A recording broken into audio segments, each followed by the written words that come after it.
Meio ambiente e convívio social. O meio ambiente é tudo que está à nossa volta, tudo que vemos, ouvimos, sentimos, tudo que compõe o planeta Terra.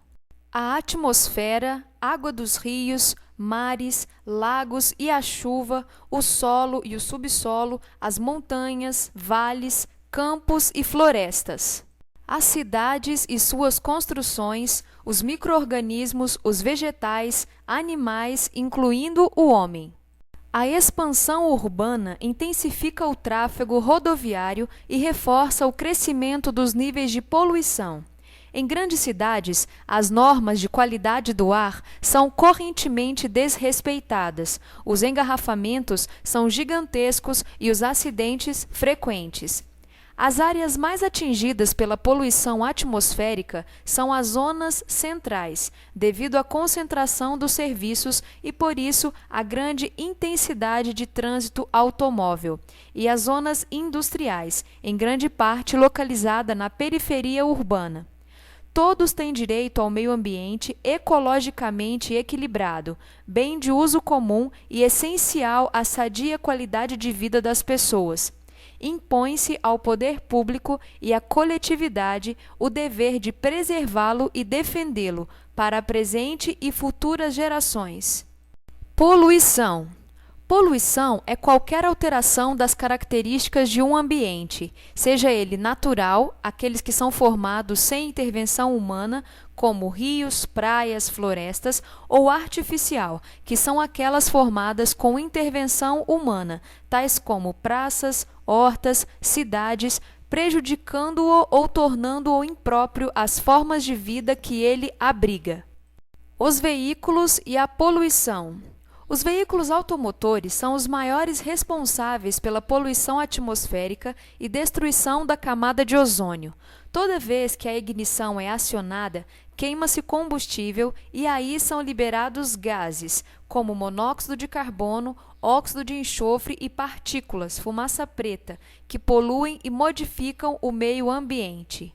Visando reduzir os níveis de poluição criados pelos veículos, em 1986, o CONAMA, Conselho Nacional do Meio Ambiente, criou o PROCONVE, Programa de Controle de Poluição do Ar por Veículos Automotores. O PROCONVE tem como objetivo, além da redução da poluição causada pelos veículos, incentivar o desenvolvimento tecnológico nacional, promover a melhoria da qualidade dos combustíveis, promover programas de inspeção, procurar conscientizar a população sobre a poluição causada pelos veículos. Componentes antipoluentes dos veículos. Visando o cumprimento das metas do PROCONVE, as montadoras passaram a incluir nos veículos equipamentos e dispositivos de controle e diminuição da poluição, tais como canister, dispositivo introduzido nos veículos nacionais a partir de 1990, colocado na saída do tanque, absorve os vapores do combustível e os envia para a câmara de combustão, impedindo que esses gases se dissipem no meio ambiente. Para uma boa manutenção desse dispositivo, evite encher demais o tanque, não deixando espaço para a expansão da gasolina, assim como estacionar debaixo do sol. Catalisador. Localizado junto ao escapamento, ele converte boa parte dos gases tóxicos em gases inofensivos ao meio ambiente, anulando parcela considerável dos efeitos nocivos à saúde. Esse dispositivo não pode ser eliminado do veículo. A retirada do catalisador é um ato ilegal, é agressão à sua família, é agressão ao meio ambiente, é crime ambiental. Um catalisador dura cerca de 80 mil quilômetros, mas sua durabilidade depende dos cuidados com o automóvel. Para descobrir a hora da troca, verifique quando os seguintes sintomas acontecem no comportamento do veículo. O motor perde força e o escapamento passa a fazer barulho, como se tivesse algo solto embaixo do chassi. O outro sintoma é o escape preso, como se estivesse entupido.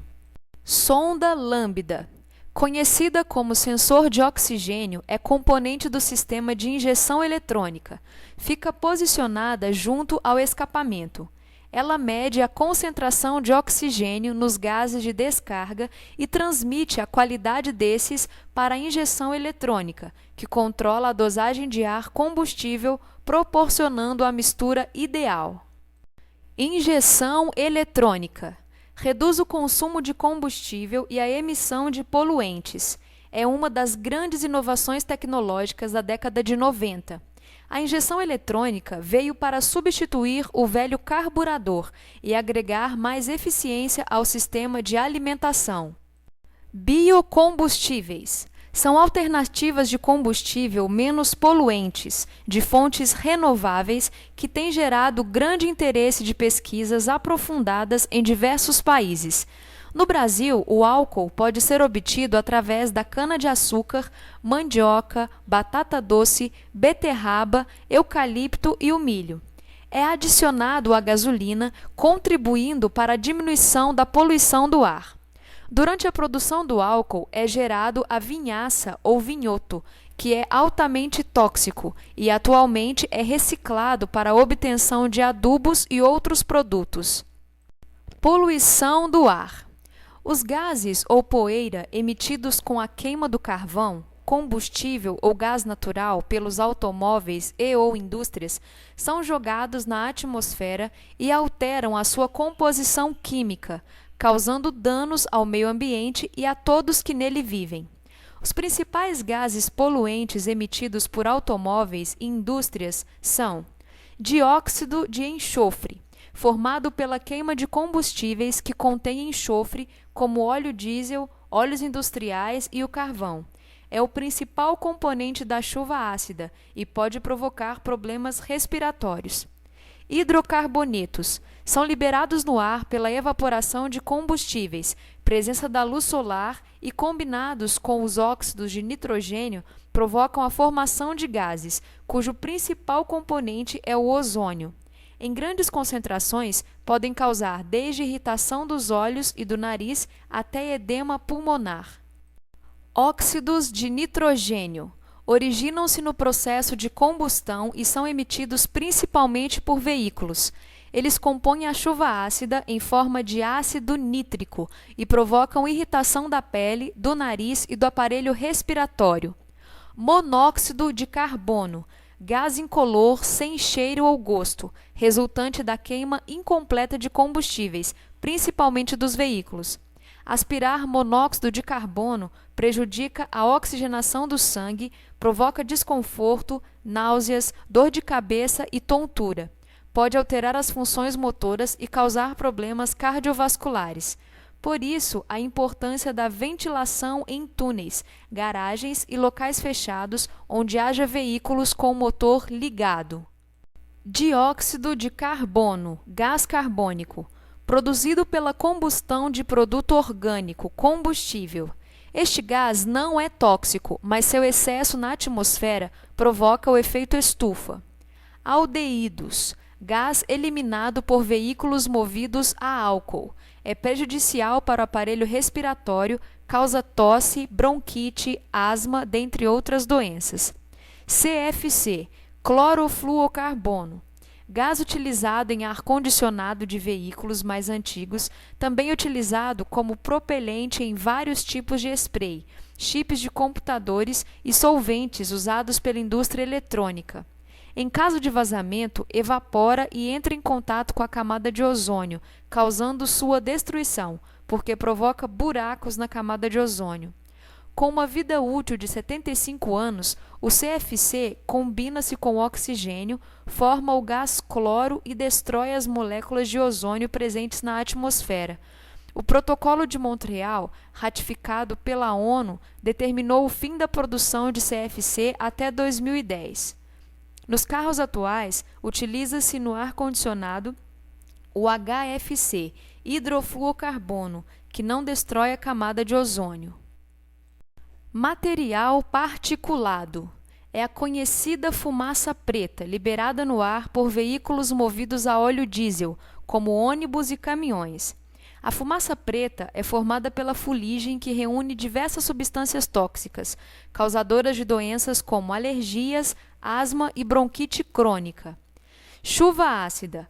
O dióxido de enxofre, resultante da queima de carvão, óleo diesel e óleos industriais, junto com o óxido de nitrogênio, liberados em grande quantidade pelos veículos, entram em contato com o oxigênio e o vapor de água e transforma-se em ácido sulfúrico e ácido nítrico, que voltam à superfície sob forma de chuva ácida, provocando corrosão em construções, metais, lataria de veículos, causando dano à saúde humana e ao meio ambiente.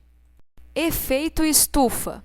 O carbono presente na atmosfera garante uma das condições básicas para a existência de vida no planeta, a temperatura. A Terra é adequada pelas radiações infravermelhas emitidas pelo Sol até uma temperatura de menos 27 graus Celsius. Esse carbono forma uma grande redoma protetora que aprisiona parte dessas radiações infravermelhas, refletindo-as para a superfície terrestre. Isso produz um aumento de 43 graus Celsius na temperatura média do planeta, mantendo-se em torno dos 16 graus Celsius. Efeito estufa. O excesso de gás carbono, originário das queimadas, da poluição das indústrias e da queima de combustíveis, tende a aprisionar mais radiações infravermelhas, produzindo o chamado efeito estufa, que é a elevação da temperatura média da Terra. A camada de ozônio. A camada de ozônio é uma espécie de capa composta por gás ozônio, sendo responsável por filtrar cerca de 95% dos raios ultravioleta B, UVB, emitidos pelo Sol que atingem a Terra. Essa camada é de extrema importância para a manutenção da vida terrestre, pois caso ela não existisse, as plantas teriam sua capacidade de fotossíntese reduzida e os casos de câncer de pele, catarata e alergias aumentariam, além de afetar o sistema imunológico. A destruição da camada de ozônio é um dos grandes problemas da atualidade. Esse fenômeno é conhecido como buraco na camada de ozônio. No entanto, não ocorre a formação de buracos, e sim a rarefação dessa camada, que fica mais fina, permitindo que uma maior quantidade de raios ultravioleta atinja a Terra. A poluição sonora. A poluição sonora ocorre quando, além de intenso o ruído, ele também é ininterrupto, com o qual o ouvido humano não se acostuma. Pode-se dormir sob barulho intenso, mas o sono não será reparador das energias gastas, como é a conclusão da ciência médica. Impacto de ruídos. Conforme a Associação Brasileira de Normas Técnicas, ABNT, de 35 a 45 decibéis é o volume recomendável para o descanso e o sono. Até 55 decibéis, a pessoa fica em estado de alerta, não relaxa. Inicia-se o estresse auditivo. De 55 a 85 decibéis, pode causar dependência auditiva. É por isso que muitas pessoas só dormem em locais silenciosos com o rádio ou TV ligada. 90 decibéis é o volume máximo tolerável. Pode aumentar os riscos de infarte, infecções, entre outras doenças sérias. Acima de 100 decibéis, pode trazer como consequência a surdez prematura e, a partir de 120 decibéis, pode causar danos irreparáveis. A utilização em veículos de qualquer espécie de equipamento que produza som só será permitida em nível de pressão sonora não superior a 80 decibéis, medido a 7 metros de distância do veículo por decibelímetro, aprovado pelo Inmetro e homologado pelo Denatran. Excetuam-se os ruídos produzidos por buzina-alarme, sinalizadores de marcha-ré, sirenes, pelo motor e demais componentes obrigatórios do próprio veículo. Veículos prestadores de serviço com emissão sonora de publicidade, divulgação, entretenimento e comunicação. Veículos de competição e de entretenimento público somente nos locais de competição ou de apresentações estabelecidos. Observação: nos itens B e C deve haver autorização e permissão da autoridade competente. Poluição das vias. O lixo atirado pelo condutor ou passageiro também pode ocasionar sérios acidentes e causar poluição ambiental das vias.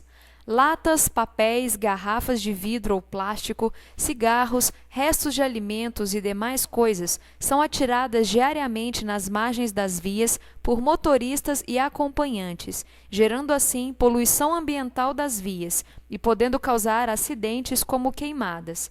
Além de agredir o meio ambiente, esse lixo é arrastado pelas águas das chuvas, causando alagamentos, entupindo bueiros e causando assim erosões à margem das vias. Seja prudente e não arremesse nada nas rodovias. Além de evitar acidentes e não agredir o meio ambiente, você vai colaborar para a melhor qualidade de vida de todos nós. Os veículos destinados ao transporte de cargas perigosas ou produtos tóxicos, quando se envolvem em acidentes, lançam na atmosfera estes produtos, causando perdas irreparáveis ao meio ambiente. Tudo aquilo que possa danificar as vias ou causar transtornos aos seus usuários está sujeito a multa e a outras penalidades previstas em lei. Tempo de decomposição do lixo: papel, de 3 a 6 meses. Sacolas plásticas, 30 a 40 anos. Garrafa plástica, 200 a 450 anos. Pneus, tempo indeterminado. Alumínio, 250 a 500 anos. Cigarro, de 1 a 5 anos. Fralda descartável, 600 anos. Vidro indeterminado. Isopor, 400 anos. Chicletes, 5 anos. Ajude a preservar o planeta e o meio que vivemos. Não jogue lixo nas vias. Transporte rodoviário de produtos perigosos. Todo cidadão, condutor de veículos em via pública, deve saber o que os veículos de cargas perigosas estão transportando, para saber como agir defensivamente, como também saber como agir em caso de primeiros socorros. Os veículos de transporte de produtos perigosos, além de outras exigências, terão de ser dotados de painel de segurança e rótulo de risco, ambos normatizados e padronizados, sendo o painel retangular e de cor alaranjada e o rótulo de risco um losango de cor determinada pela classe do risco principal. Classe 1. Explosivos. Qualquer substância que contenha um dispositivo preparado para explosão. Exemplos: bombas, granadas, torpedos, pólvora, fogos de artifício e dinamite. Classe 2. Gases. São substâncias voláteis que se perdem no espaço. Exemplo: oxigênio, acetileno, GLP. Classe 3. Líquidos inflamáveis. São líquidos ou misturas de líquidos inflamáveis. Exemplo: acetona, álcool, benzina, gasolina.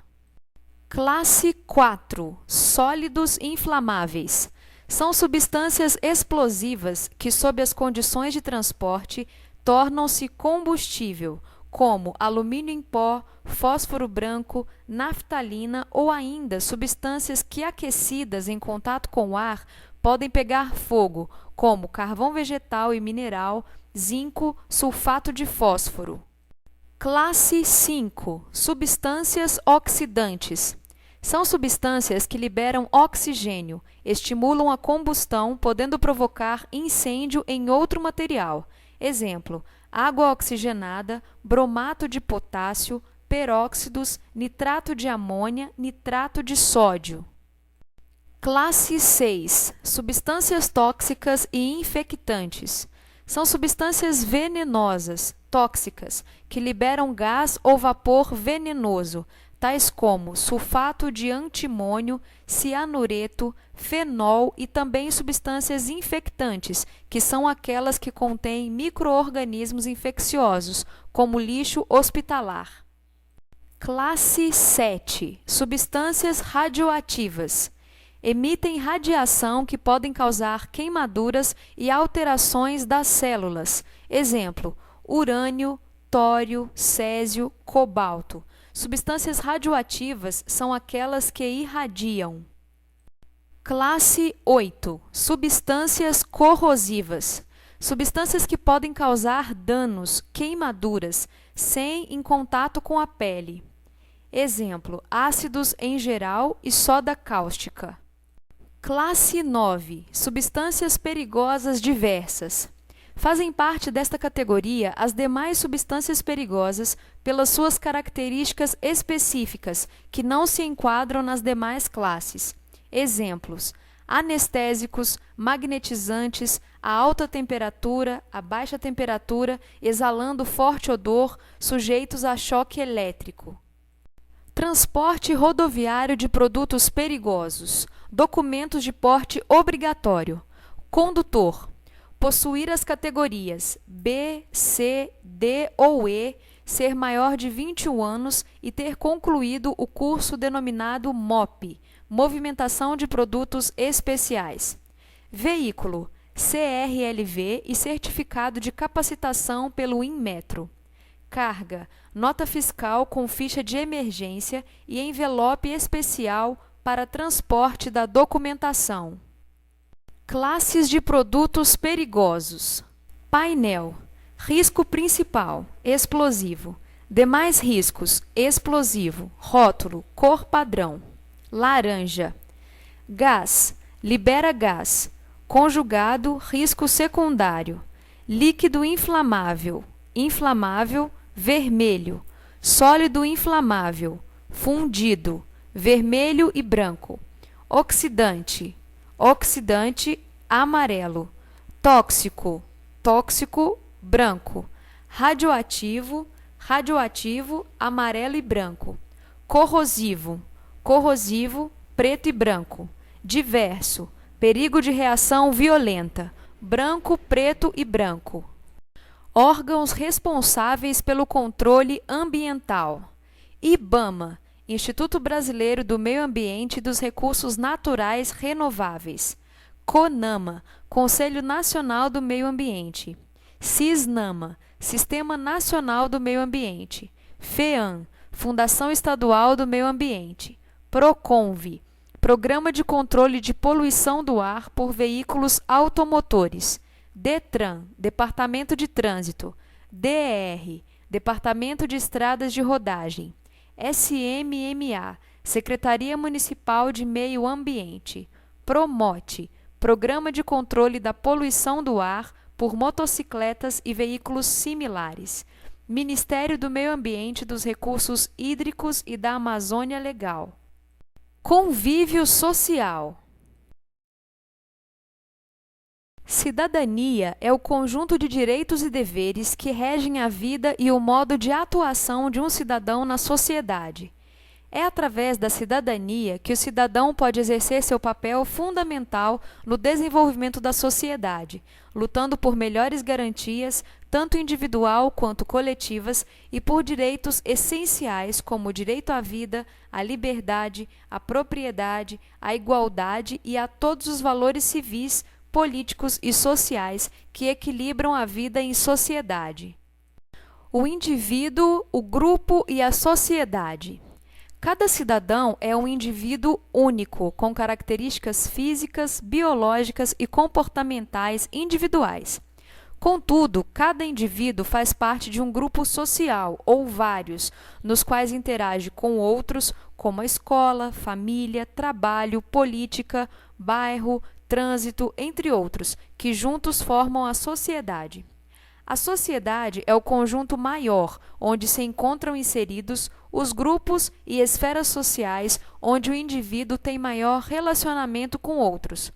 Com o crescimento dos grupos e, consequentemente, da sociedade, foram estabelecidas normas de convívio social em razão de valores a serem resguardados, tidos como bem comum. Das relações humanas nasceu o conceito de direitos e deveres. Direitos: proteção, crescimento, reconhecimento, tratamento com dignidade, justiça e oportunidades iguais, sem preconceito ou discriminação. Deveres: reconhecimento do direito dos demais indivíduos, acatamento das normas criadas pela coletividade. O indivíduo e a sociedade. A vida em sociedade pode gerar no indivíduo diversas pressões, sobre as quais se tem pouco ou nenhum domínio, cobranças no trabalho, na família, estresse. Porém, não podemos esquecer que não podemos produzir tudo o que necessitamos para a nossa sobrevivência sem a ajuda de outros indivíduos. Devemos, então, sempre refletir sobre nosso comportamento e atitudes perante diversas situações que enfrentamos no dia a dia, lembrando que nossas atitudes poderão afetar a vida e o comportamento de outros indivíduos de nossa sociedade. Por exemplo, o indivíduo não pode conduzir um veículo em alta velocidade em vias públicas, pois estará colocando em risco a integridade física de outros indivíduos, estando assim desrespeitando o direito de proteção dos outros indivíduos e o seu dever de cumprir as normas de circulação e conduta previstos no Código de Trânsito Brasileiro. Relacionamento interpessoal. Atualmente, muito se ouve falar em relacionamento interpessoal, seja em palestras, reuniões do trabalho ou na TV. Mas muita gente ainda desconhece o verdadeiro significado dessas duas palavras. Para esclarecer tal dúvida, vamos a uma breve explicação. O relacionamento interpessoal envolve o conhecimento de relações internas do próprio eu, como, por exemplo, o autoconhecimento de sentimentos, a série de respostas emocionais, a autorreflexão, o processo de pensamento e outros fatores. Tudo isso favorece a formação de um modelo cuidadoso e real de si mesmo, mostrando elevado autoconhecimento, fazendo com que as pessoas ajam de maneira mais eficaz diante dos problemas e situações diversas da vida, inclusive no trânsito. O relacionamento interpessoal ainda envolve a capacidade do ser humano de experimentar e discernir padrões e potenciais. Essa qualidade tem sido bastante valorizada atualmente, pois pessoas que apresentam essa aptidão conseguem desenvolver relacionamentos interpessoais mais produtivos. Com isso, conseguem trabalhar melhor em grupo, pois o pensamento central é que, se me conheço, tenho capacidade de estabelecer relacionamentos saudáveis, já que conseguirei reconhecer o outro também. A educação, o respeito, a ponderação de nossas ações e o equilíbrio em nossos relacionamentos interpessoais são a grande marca de nossos tempos. O relacionamento interpessoal, atualmente, é conhecido como a mola propulsora da sociedade moderna. A qualidade e a capacidade de mantê-los são fatores determinantes em nosso posicionamento social e a qualidade de vida. Sociedades nas quais esse relacionamento são mais desenvolvidos geralmente são mais dinâmicas, cooperativas, trabalham melhor em equipe e se desenvolvem mais. Os relacionamentos são diferentes de acordo com o grupo no qual o indivíduo está interagindo. Na família, há vínculos fortes a unir as pessoas, os filhos, o amor, a amizade, o respeito. No trabalho, os vínculos são a hierarquia, a camaradagem, o interesse e a cooperação para a realização de tarefas. Em todas essas situações, ocorre o risco de desgaste, mas as pessoas envolvidas cedem e contornam as diferenças. Já no trânsito, as pessoas tendem a não admitir nenhum tipo de relacionamento, principalmente cooperação, mesmo que isso prejudique a si mesmas e também as outras pessoas. Por que as pessoas têm, de modo geral, esse comportamento? Porque se expõem e colocam em risco, inclusive de morte, a si mesmas e também ao seu semelhante? Em primeiro lugar, é preciso ter em mente que o veículo é o símbolo da liberdade individual. Ele permite uma mobilidade quase sem limites. A pessoa pode sair e chegar na hora que quiser, utilizando o caminho que mais lhe convier, com sol ou com chuva, na velocidade que achar mais conveniente, parando ou não, quando e por quanto tempo quiser. A pessoa decide. Esse sentimento de liberdade que todos têm ao mesmo tempo gera uma competição desenfreada e irresponsável mesmo. Como não há vínculos entre as pessoas envolvidas, não há respeito, dando início aos insultos e às vezes às chamadas brigas de trânsito. É a luta pelo espaço, presente também em outras atividades. Em algumas vezes, é a ânsia de levar vantagem em tudo. A competição faz com que muitas pessoas se transformem, esquecendo os mais elementares princípios de educação, respeito ao próximo e principalmente de cidadania. O indivíduo como cidadão. Cidadão é um indivíduo consciente dos seus papéis na sociedade. Para que a vida em sociedade seja possível, foram criadas as normas de conduta, que prevêem nossos direitos e deveres como cidadãos. Os direitos e deveres do cidadão são determinados pelas leis e pelos códigos. Na sociedade brasileira, a lei máxima é a Constituição da República Federativa do Brasil, de 1988. Além dela, temos os códigos com leis mais específicas, como o Código Civil Brasileiro, o Código Penal, o Código de Trânsito. O cidadão tem o dever de obedecer às leis e às normas, em benefício do bem comum. Essa é a melhor forma de respeitar os direitos das demais pessoas e ter os nossos direitos respeitados. Isso quer dizer que estamos sujeitos a punições toda vez que nosso comportamento for nocivo para a coletividade ou para nós mesmos. O trânsito é o maior ponto de junção entre os diversos grupos, segmentos e indivíduos de uma sociedade. É um complexo sistema do qual todos dependem diariamente para deslocarmos-nos, quer como motoristas, passageiros ou pedestres, para trabalhar, estudar, viajar, receber e despachar mercadorias. Nosso comportamento no trânsito é regido por um conjunto de leis, contidas no Código de Trânsito Brasileiro e nos decretos e resoluções complementares. Ele prevê o comportamento e as ações consideradas corretas para todos os elementos do trânsito, bem como as infrações, multas, penalidades e nossa responsabilidade civil e criminal, sempre que estamos no trânsito, principalmente quando colocamos em risco a nossa segurança e das demais pessoas. Infelizmente, é no trânsito que algumas pessoas descarregam suas frustrações e problemas pessoais. Presenciamos diariamente no trânsito ações de desrespeito, provocações, demonstrações de superioridade, agressividade, violência praticada principalmente pelos motoristas, a quem cabe a maior parcela de responsabilidade na segurança do trânsito. O bom cidadão, geralmente, também é bom motorista, porque as qualidades para ambos são as mesmas.